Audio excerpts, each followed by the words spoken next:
Well, this is where I guess I'm a little cynical. No, enough Americans aren't facing reality. I think reality is first of all, it's a difficult thing to define.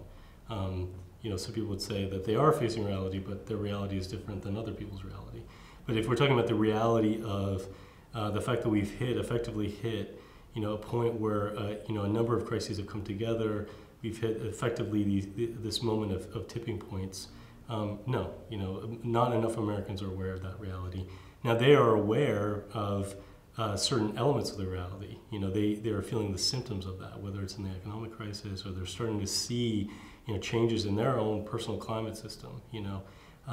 They're starting to feel that stuff. And we saw, in the summer 2008, when oil prices shot up to $147 a barrel, people felt that.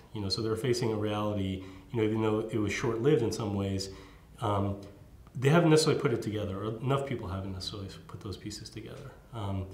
So what's it going to take to get them to face reality? I think, like I said, this is where I'm cynical. I think hardship, feeling the pinch in the pocket, those are things that tend to affect most people. And I was humbled, as somebody who had come from, trying to work on instilling behavior change to address the climate crisis in people on a voluntary basis. The call there was, do it because it's the right thing to do it, to do it, for future generations, and a little bit of do it, and save money for your pocketbook.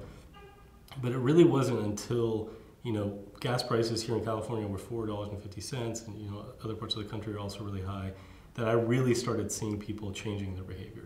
They were riding their bikes, they downsized their cars, they're buying mopeds instead of, SUVs. They weren't commuting as much, they weren't traveling as much. That's when the staycation sort of became a little buzzword. And so I think it's going to take more and more of that.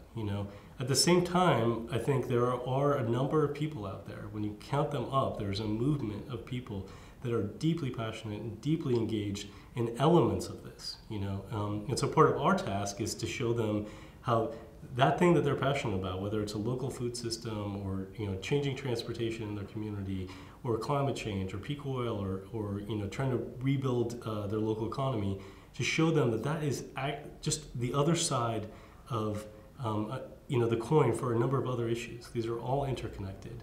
And so I think as people start piecing those things together, we're going to get more and more people, I think, who are sort of facing reality.